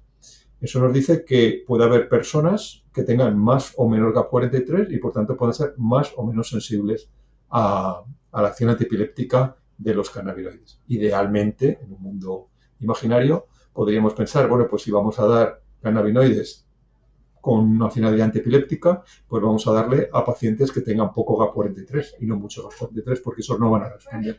Es una prueba de concepto porque eso es ciencia ficción todavía, pero bueno, nuestra investigación va en ese sentido, en proporcionar bases moleculares sobre esta diversidad de acción de los cannabinoides, tanto recreativos como sobre todo en la práctica clínica. En el hipocampo hemos visto que en los circuitos de memoria, en cambio, CB1 se pega a otra proteína distinta, una proteína que se llama cereblón. Y lo mismo, cuando cereblón se pega a CB1, CB1 no lleva a cabo sus efectos amnésicos. Entonces, ¿eso qué nos querría decir de cara a la clínica? De forma análoga como esto con la POD3, pues si vamos a dar CBU, una cannabinoide, a un paciente con estrés postraumático que quiere olvidar, ese paciente tiene que tener CB1 activo para olvidar. Entonces, cuando el CB1 está pegado a cereblón, cereblón impide el efecto amnésico de CB1. Mientras que cuando hay poco cereblón, retiramos cereblón en esas neuronas de los circuitos de memoria, CB1 vuelve a ser activo y ya puede haber ese efecto amnésico. Lo mismo, pues nos diría que idealmente, si pudiéramos medirlo, pues para un paciente de estrés postraumático sería mejor que tuviera poco cereblón para que el cannabinoide tuviera su efecto eliminador de la memoria, de forma análoga a como ocurre con GAP43 en los circuitos de epilepsia. Entonces, estos son de momento, digamos, acciones a nivel muy molecular, pero es dentro de una línea que va en general en la medicina, ¿no? De intentar personalizar las terapias, ¿no? No todas las terapias, ni en cáncer, ni en enfermedades degenerativas, ni enfermedades cardiovasculares, funcionan igual para todos los pacientes. Hay pacientes que responden mejor y pacientes que responden peor. ¿Por qué? Pues lo ideal sería tener biomarcadores que nos indiquen a este paciente sí le voy a dar esta terapia porque tengo posibilidades de éxito. Y a este paciente no se la voy a dar porque no voy a tener posibilidades de éxito o porque va a ser muy sensible a sus efectos secundarios, etcétera. Entonces estamos un poco intentando iniciar esta vía de medicina personalizada a nivel molecular con cannabinoides. Es un proyecto muy ambicioso, es muy básico, pero bueno, estamos intentando sembrar estas primeras semillas, ¿no? Wow, es fascinante, lo encuentro súper interesante. Me sale mi vena friki científica. Muy bien, pues escucha, si te parece, dejamos hasta aquí toda esta parte molecular y que hemos hablado y tan de ciencia básica y abro la última fase de la entrevista que siempre hago, que es una que es más genérica, que simplemente son preguntas que puedes responder o no responder, es tu decisión, pero a veces llevan a sitios interesantes, ¿vale? La primera pregunta es si crees que tendría que haberte preguntado algo que no he hecho. A ver, el campo de los cannabinoides es inmenso, inmenso, inmenso. Y bueno, un tema que hemos tratado tangencialmente, que es los efectos, los aspectos evolutivos y los efectos digamos, de selección natural, de por qué los organismos tenemos hoy receptores cannabinoides, cuáles pueden ser las funciones de los distintos tipos de organismos, cómo ha ido apareciendo a lo largo de la evolución este sistema, cómo ha ido divergiendo, cómo apareció después, mucho después, una planta en la Tierra, aproximadamente hace 20-30 millones de años, cuando los organismos ya teníamos receptores cannabinoides que pueden tener efectos sobre esto, la serendipia que existe también en encontrar que una planta tiene un producto natural que puede alterar nuestra conducta, nuestra percepción, etcétera, que puede tener propiedades terapéuticas. A mí esos aspectos, digamos, evolutivos, genéticos, un poco también etnobotánicos, pues me parecen fascinantes y no solo en términos de investigación, sino también de cara al público, ¿no? Por entender un poco lo que somos. Somos animales, somos simplemente una especie de las aproximadamente 80.000 especies de vertebrados que existen hoy sobre la Tierra, no digamos ya comparando con los varios millones de especies de invertebrados que existen. Somos una especie que ha desarrollado un cerebro muy competitivo, digamos, a nivel evolutivo y que ha hecho pues todo lo que ha hecho. Pero realmente en términos biológicos, si nos ponen en pelotas en mitad de la selva, pues somos uno más y nuestra capacidad de sobrevivencia va a ser probablemente mucho menor que la de muchos otros mamíferos. Pero bueno, hemos desarrollado todo este tinglado, digamos, humano en la Tierra que ha sido gracias a nuestro cerebro. Pero que en el fondo, desde el punto de vista biológico, no somos más que una especie. Y no olvidar de eso, que somos una especie, con nuestra biología, con nuestra patología, nuestras enfermedades, nuestras miserias y nuestras grandezas, y que, bueno, no somos más que el resultado de un capricho evolutivo que ha ido dando lugar a muchos linajes y que los estudios evolutivos nos enseñan muchísimo acerca de los porqués estos moléculas, estos receptores, estas funciones, estos tejidos, etcétera, pues tienen lugar y cuáles pueden ser sus, digamos, ventajas evolutivas. Y eso es un tema que a mí me fascina como biólogo y creo que es muy bonito también para el gran público. ¿Y cuál sería la ventaja evolutiva de los cannabinoides? ¿No? Porque están muy preservados, por lo tanto, tienen que tener una gran ventaja evolutiva. Claro, disponer de un sistema que pueda participar en el control, en favorecer algunas respuestas que son beneficiosas desde el punto de vista evolutivo, como es el mantenimiento de un tono vital, el mantener la ingesta, el mantener una respuesta analgésica controlada, el modular el patrón de conducta motora. Hay moléculas que estimulan la locomoción, la dopamina, por ejemplo, la noradrenalina, y hay moléculas en nuestro cerebro que inhiben la locomoción, como los cannabinoides, y en ese balance, pues los cannabinoides son cruciales, unas moléculas para tirar más a la actividad, otras más para la inactividad. Y sí, pues igual que muchas otras moléculas se han ido seleccionando, los cannabinoides son una más, no tampoco hay que pensar que son la más importante, no tiene por qué, hay otras moléculas súper importantes en nuestro organismo, pero el balance entre todas ellas pues hace que nuestro organismo pueda funcionar en este momento evolutivo y dentro de miles o millones de años, si nuestra especie llega, pues seremos también distintos, ¿no? Con otras aproximaciones moleculares, ¿no? Sí. Sí, yo comparto contigo que el modelo evolutivo es muy útil para entender muchas cosas, ¿no? Porque si no, nos desligamos de quiénes somos y de dónde venimos y solo pensamos en la hora, pero claro, es que no, el ahora es casi fortuito. Lo importante son los millones de años que llevamos de atrás, ¿no? Totalmente, totalmente. Igual que la historia nos enseña a ser como somos desde el punto de vista social, digamos, pues nuestra evolución, nuestra genética, nuestro linaje evolutivo nos enseña cómo somos desde el punto de vista biológico. Escucha, dime un error o fracaso determinante en tu vida que te ha enseñado algo valioso. A ver, es muy difícil saber qué es un error y no un error, para empezar, porque Una cosa que en su momento tú percibiste como un error o un fracaso, pero que a posteriori has visto que ha sido determinante en ser quien eres y dónde has llegado. a ver, si yo me miro hacia atrás, encuentro que reconozco el camino, pero también cuando miro para atrás veo que podría haber habido muchísimos otros caminos en los que muy probablemente me reconociera también. Pero no creo que haya tenido ninguna decisión de vida o muerte. Bueno, de vida o muerte no, porque estoy vivo, por suerte. He tenido algunas ocasiones en las que he estado, bueno, un par de accidentes, he estado ahí cerca de, bueno, que lo he pasado muy mal, aunque luego por fortuna no tuve ningún tipo de lesión así significativa. Eh, pero decisiones en la vida, yo no creo que haya tenido ni grandes éxitos ni grandes fracasos.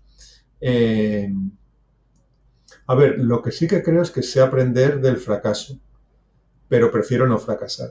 Es decir, yo si pudiera elegir, preferiría no tener que aprender del fracaso. O sea, preferiría acertar en todas mis decisiones hasta que me muriera, porque sería, estoy convencido, una persona más feliz. ¿Que no aprendes del fracaso? Bueno, pues qué mala suerte, pues no aprendo del fracaso. Pero una vez fracasas, pues a ver, creo que está bien mantener un balance entre no autoflagelarnos, no hacernos el harakiri y no maltratarnos, aceptarnos como somos, pero intentar mejorar. Tampoco que valga todo, ¿no? Tener una cierta autocrítica, una cierta capacidad de decir, bueno, tío, pues esto no lo has hecho bien. Pues bueno, pues intenta no hacerlo. O bien, esto no lo hacer bien, parece que es algo como muy intrínseco, que ya es muy difícil que cambies, pero bueno, gestionarlo lo mejor que puedas de cara a ti, de cara a los demás. Entonces ahí sí que creo que me he trabajado a lo largo de la vida. Cosas que pudieran haber cambiado mi vida, pues, por ejemplo, mi padre tocaba el piano, a mí me encanta la música, pero cuando era pequeño mi padre me propuso si quería tocar el piano, y a mi hermana Isabel también, pues que tiene un año menos que yo, pues le dijimos que no, nos apetecía más pues estar con nuestros amigos, jugando, tal, tal, tal. Y entonces pues ya vendieron el piano y ya la música se olvidó en casa, ¿no? Se olvidó en términos pedagógicos. Luego con la edad he estudiado música, me encanta la música, y bueno, pues me habría encantado aprender algo de música. O sea, no haber torturado mi adolescencia y mi infancia con la música a nivel de conservatorio, muy, muy duro a veces para los chavales, pero sí haber tenido unas bases que luego me hubieran permitido aprender y entender la música mejor. Cuando tuve ya mi perfil profesional más o menos definido, estudié biología, hice mi tesis doctoral, hice mi postdoc, pues cuando estaba acabando la etapa postdoctoral, pues ya me planteaba, ¿y ahora qué hago? ¿No? Entonces yo opté por hacer una oposición que surgió de forma casual aquí en nuestra universidad, y firmé también unas plazas para oposiciones en el CSIC. Bueno, pues saqué la plaza de la universidad y entonces no me presenté al CSIC. Pero bueno, yo pues, si hubiera sacado la del CSIC y no de la universidad, que eran justo después la del CSIC, pues a lo mejor ahora no era un profesor de universidad, sino que era un investigador del CSIC que estaría en cualquier organismo. O si no hubieran salido estas plazas, yo habría seguido de postdoc, como estaba en Holanda, y a lo mejor me habría sentado en Holanda, o me habría ido a otro sitio y me habría sentado en otro sitio. A ver, nosotros tenemos una cierta capacidad de decisión sobre nuestra vida, pero tampoco podemos ser tan arrogantes como para pensar que tenemos el joystick completamente a mano, ¿no? La vida decide muchas veces por nosotros, o decidimos más que lo que queremos, lo que podemos, ¿no? O lo que podemos dentro de lo que queremos dentro de lo que podemos, ¿no? Y bueno, pues ahí ha habido algunas bifurcaciones en mi vida que se han tomado por un camino o por otro. Pero bueno, grandes éxitos o fracasos, para bien o para mal, creo que no he tenido, así en cuanto a decisiones. Muy bien. Escucha, ¿qué libros recomiendas más a menudo o te han influenciado más? Y no tienen que ser relacionados con los cannabinoides, ¿eh? O sea, los que te han influenciado más en tu vida. Te he entendido, vamos, de hecho no te diría nunca que un libro de ciencia, porque la literatura en lo que es lectura, pues es inconmensurable y te abre muchísimos mundos. Que bueno, puedes leer también libros de ciencia, no ya para aprender ciencia, por supuesto, sino de libros de científicos o de historias de alrededor de la ciencia que también te enseñan, ¿no? Pero bueno, eso ya dentro, digamos, de una parcela de mi vida. Yo leo esencialmente ficción y leo ensayos y leo cosas no científicas, ¿no? Porque me gusta explorar otras cosas y abrir mi corazón y mi entrañas a otro tipo de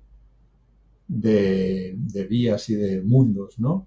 Entonces, no sé, hablar de escritores favoritos es que hay muchos escritores que me han enseñado, pero bueno, algunos que están en el podio pues pueden ser Saramago o Bolaño. Pues todo lo que he leído me ha parecido fascinante y la forma en que escriben, la forma en que transmiten, cada uno a su manera, no me ha decepcionado nada de lo que he leído de estos. Luego ha habido otros autores que me han gustado mucho unas cosas, pero no tanto otras.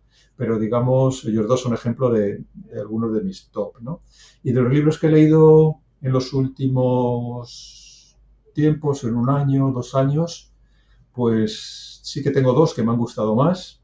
El primero de una escritora húngara que es Agota Christoph, el libro de Klaus y Lucas. Ese libro me ha parecido increíble, se me está poniendo además la carne de gallina, la piel de gallina. Klausi Lucas. Klaus y Lucas. Ahora, conforme lo recuerdo, ese libro me parece una obra magnífica, increíble. Eh, bueno, un top total de toda la literatura que he leído yo en mi vida. De Agota Christoph, como digo, una escritora húngara que escribió poco, pero esta trilogía de Klaus y Lucas es para mí una obra absolutamente recomendable. De hecho, a mucha gente cercana que he tenido estos últimos tiempos, se lo he regalado, se lo he recomendado, porque realmente creo que es un libro que vale la pena leer, que a mí me ha impresionado. Quiero decir, el arte por definición es subjetivo y hay gente que dirá, pues no, porque el libro o no pasa de la tercera página, pero yo creo que, bueno, no sé, para mí es una obra de arte.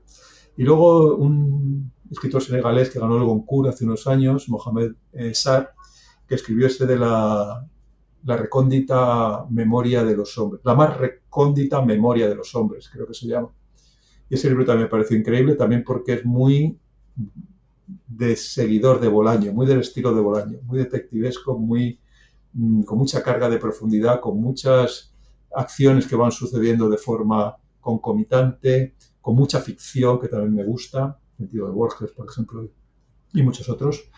Entonces, bueno, yo creo que en ese orden, además, de lo último que he leído, primero ese libro de Christophe y después ese libro de Sartre. Fantástico.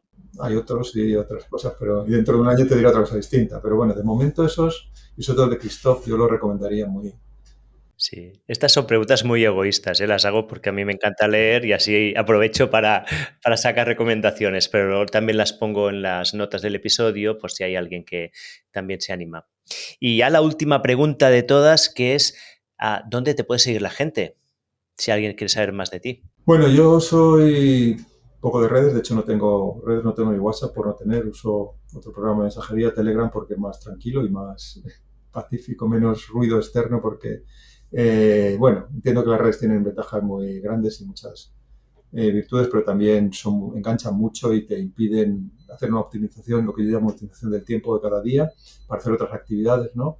Y bueno, pues tenemos, por supuesto, Twitter y Facebook tal en mi departamento, en la Sociedad Española de Investigación sobre Cannabinoides. Pero bueno, para nuestro grupo en concreto tenemos una página web que es donde la gente puede buscar información, que es cannabinoidsignaling.com.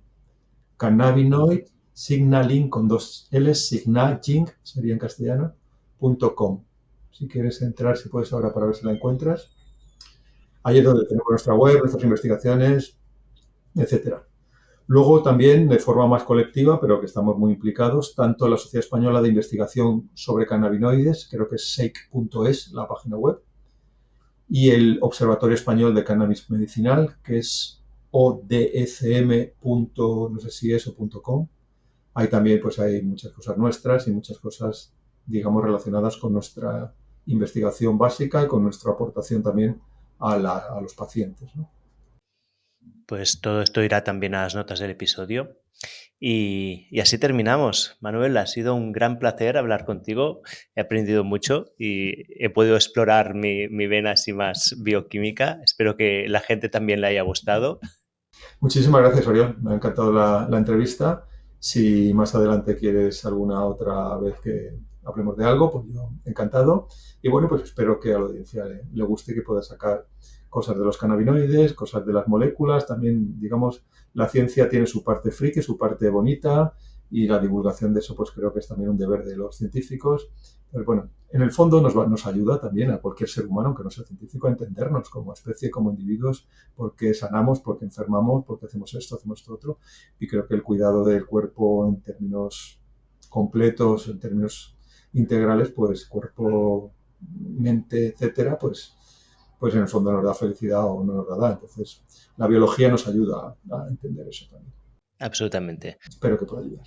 Pues muchas gracias. Muchas gracias, Oriol. Hasta pronto.